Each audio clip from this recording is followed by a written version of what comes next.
Hello guys, my name is Zulkarnain and Haider. We are back with some other general terms about the general anatomy.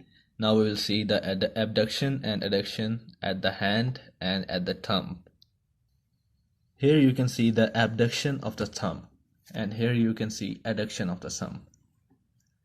According to the theory, we can say that abduction occurs in the median plane, in the sagittal plane, like sagittal plane is in the middle of the body, so when we adduct our thumb it is like this, and when we abduct our tongue it is like this, and when we adduct our tongue it is like this. So it happens in the median plane.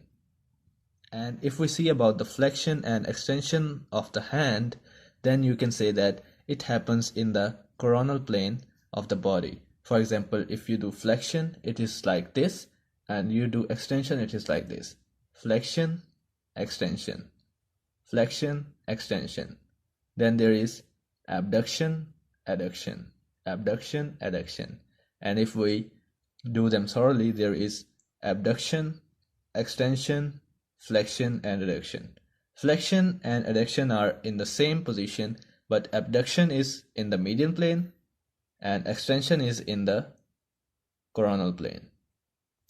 Now we will talk about the circumduction at the shoulder and hip joint. Circumduction is a movement in which the part circumscribes a cone of a space in which its distal end moves in a circle to form the base of cone. This is the distal end, this is proximal end. Distal end moves in a circular direction which makes the base of the cone. So this here makes a cone. Actually, a circumduction is a combination of flexion, abduction, extension, and adduction of the limb. In the lower limb, it happens the same.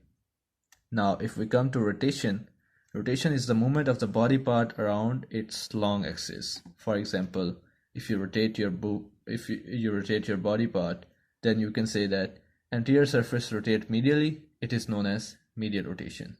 And if anterior surface rotates laterally, it is known as lateral rotation. For example, in anatomical position or in a coronal plane, you can see it divides the body into anterior and posterior part. Now this is anterior part. If you rotate your body like body part, the limb in the anterior surface rotates medially, then it is known as medial rotation. And if you rotate it laterally, it is known as lateral rotation. And about the circumduction, it happens at the shoulder joint and hip joint. Or we can also say that circumduction is a 360-degree movement. We can say it theoretically, but in some cases it is not like that practically. Now, if we see the pronation and supination process, it happens or occurs at the level of elbow and hand. Pronation is actually the movement with the flexed elbow, the palm of the hand faces the floor. The palm of the hand faces the floor, this is pronation. And with the flexed elbow, the palm of the hand faces the ceiling. This is known as supination. And our teacher used to say that kings pronate and beggars supinate. Means kings pronate like this and beggars supinate like this. That give me one coin. So this is supination, this is pronation. So remember that one circumduction is equal to flexion, abduction, extension, and adduction movement. Rotation is actually the rotation, for example, movement of body part around its long axis. For example, if you move the anterior surface like this medially, this is known as medial rotation. And if you move anterior surface laterally, it is known as lateral rotation. Circumduction occurs at shoulder and hip joint. Pronation and supination, you know, this is palm of the hand faces the floor. So kings pronate, beggars supinate. So remember these things, and I hope you understand these concepts about some positions and rotation.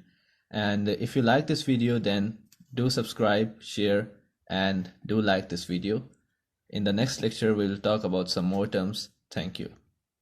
And if you have any questions or the terms you don't understand or the concepts which are confusing, you can ask in the comments.